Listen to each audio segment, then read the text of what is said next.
Hey guys, welcome to another video of Michelle's Canine Training.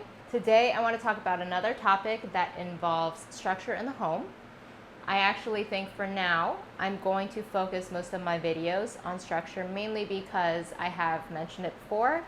It is important, even more important than obedience commands when it comes to getting your dog into the right mindset and to be calm and making good decisions. So what I want to talk about today is mealtime etiquette. For dogs, I think it is a really important rule to establish permission-based training. And you see that with so many things that we do with them around the house. When it comes to thresholds going in and out the door, they have to sit and wait for a release. Crate is the same way, where they sit and wait for a release. So for feeding time, that is the same thing that we do. We ask them to sit or down or whatever we want them to do, and then we set the food down, and then they have to wait for us to release them. This is really important because if you let dogs just do whatever they want, they're really pushy, and then they start making choices without putting any thought into them. They see something that they want and they make that choice immediately without thinking through how best to approach it or whether they could do it in a better fashion. Once we start setting the foundation for permission-based training, dogs start seeing us as more relevant. They start looking to us for guidance and advice. Also, if we are the ones that are waiting to release them for food, they start to share that experience with you. It's very similar to heel, where normally when you see owners on walks with dogs pulling or just sniffing the whole time while the owner's on their phone, they're not connecting, they're not sharing that experience, they're just kind of doing a chore without even thinking about it. But once you expect your dog to be on a heel, the dog focuses on you, and you are allowed to enjoy that walk with your dog because they're not pulling your arm off, they're walking side by side with you, and they're in tune with you, and that makes the experience so much more intimate. So this applies the same way to feeding time. I also think that permission-based training is very essential in terms of teaching your dog manners. If you think about it as parents or adults, we teach certain things to our kids that we think are important when it comes to being polite. So we don't want them running around in the house. During mealtime, we don't want them playing with their food, and we also would like them to finish their meal instead of leaving a bunch of food behind, because we're teaching them to be appreciative as well, because mom or dad spent all that time cooking for them and they don't realize it because they're young, but through these small expectations that we put on them, they start to learn respect.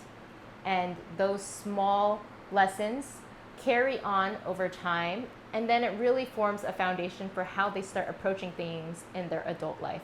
So this is very, very similar.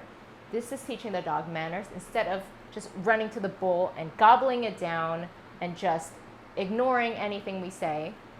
We're teaching them, hey, it's feeding time. Please be polite. You're definitely going to be fed. That's another thing to keep in mind. The dog is definitely going to be fed. So there's no need to rush. Let us put the bowl down without you crowding us. That was something that was a big problem with Riley. She would be crowding me in the kitchen when I would pull out the food from the fridge, and it was just a mess. I would be tripping over her. It could be dangerous, right? So if I put her in a down or a sit somewhere else, I prepare her food, and then I set it down and she's still waiting for me, then it makes the whole process so much easier, and it teaches the dog manners through the impulse control that they displayed. All right, now let's do a quick demonstration of what I personally do with Riley during feeding time. Down. Good girl. Head down. Good. All right, now I'm going to start preparing her food. It's mainly just a simple process of getting it out of the plastic tube container. And while I'm doing this, I put her in that position just so she's not standing right next to me, super hyped up and getting in my way. Just makes it much easier for the both of us. And now I'm going to set the food down, and I still expect her to be in the down that I put her in. She did a great job.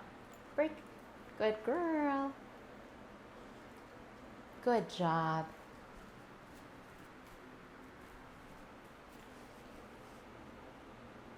Break. Good.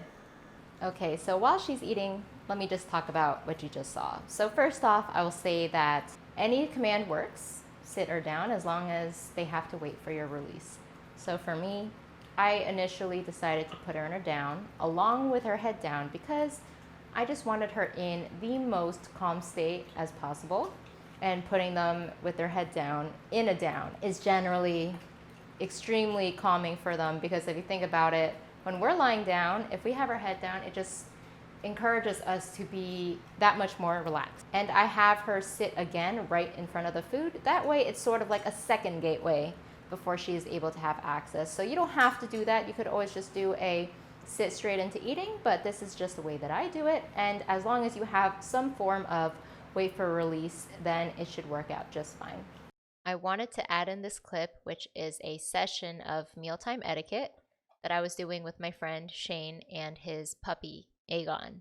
Aegon here is about 3 months old, and as you can see from the video, he is really bratty and pushy and extremely vocal when it came to being restrained from accessing his food. So in this clip, something I really wanted him to learn is that anytime he willingly offered me a sit on his own, I would praise him and there would be absolutely no leash pressure. And anytime he was pushy and trying to go after the food, I would simply hold the leash back until he would offer me a sit, which I would praise him for again. And we would basically repeat this over and over until he was able to hold a sit for several seconds, and then I would release him to eat the food.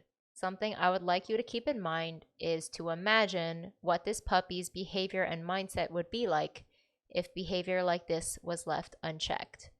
He might develop some food aggression, and he might develop some other bad behaviors that would stem from his allowance of this behavior. Small instances like this definitely matter a lot. Thank you guys so much for watching this video, and I will see you in the next one.